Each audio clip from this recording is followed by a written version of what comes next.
दरम्यान उदय सामंतांच्या सोबत 20 आमदार आहेत, तसंच शिंदे रुसले होते तेव्हाच उदय होणार होता असं मोठं वक्तव्य केलंय खासदार संजय राऊतांनी। त्यामुळे आता महाराष्ट्राच्या राजकारणात येत्या काळात आणखी एका नव्या राजकीय भूकंपाचे संकेत सुद्धा त्यांच्या वक्तव्याने दिल्याच्या चर्चांनी जोर धरलाय। यावरनं विजय वडेट्टीवारांनी केलेल्या विधानावरनं संजय राऊतांनी उदय सामंतांसंदर्भात एक सूचक वक्तव्य केलं। एकनाथ शिंदेंना संपवून उद्या नवा उदय पुढे येईल असं वक्तव्य विजय वडेट्टीवारांनी केलं आणि यावरनं आता राऊतांनी सुद्धा मोठं वक्तव्य केलंय। फोडाफोडी करणं हेच त्यांचं जीवन असल्याचा टोला त्यांनी महायुती सरकारला लगावलाय। उदय सामंत यांच्याबरोबर माझ्या माहितीप्रमाणे 20 आमदार आहेत।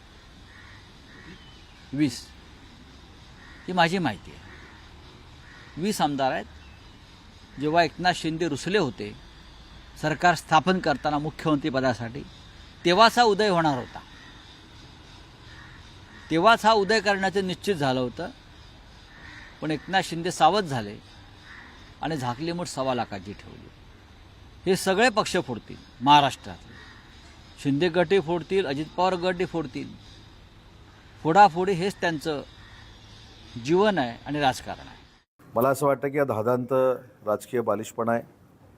राज्याचे माजी मुख्यमंत्री आणि विद्यमान उपमुख्यमंत्री एकनाथ शिंदे साहेबांनी जो उठाव केला त्या उठावामध्ये मी सामील होतो आणि त्याचमुळं मला राज्याचं 2दा उद्योगमंत्री पद मिळालं याची मला पूर्ण जाणीव आहे।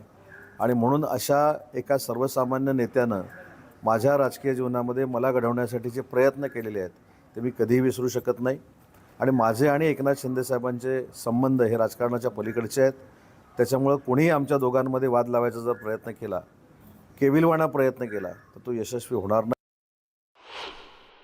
उदय होणार आहे महाराष्ट्रात असं वडेट्टीवार आणि राऊत म्हणतायत। उदय सामंत हे आता पक्ष फुटू शकतो थेट त्याचा अर्थ, याला काही अर्थ नाही। त्याला हे तथ्यहीन बातम्या आहेत। उगीच कारण नसताना अशा प्रकारच्या बातम्या पसरून देणं बरोबर नाही।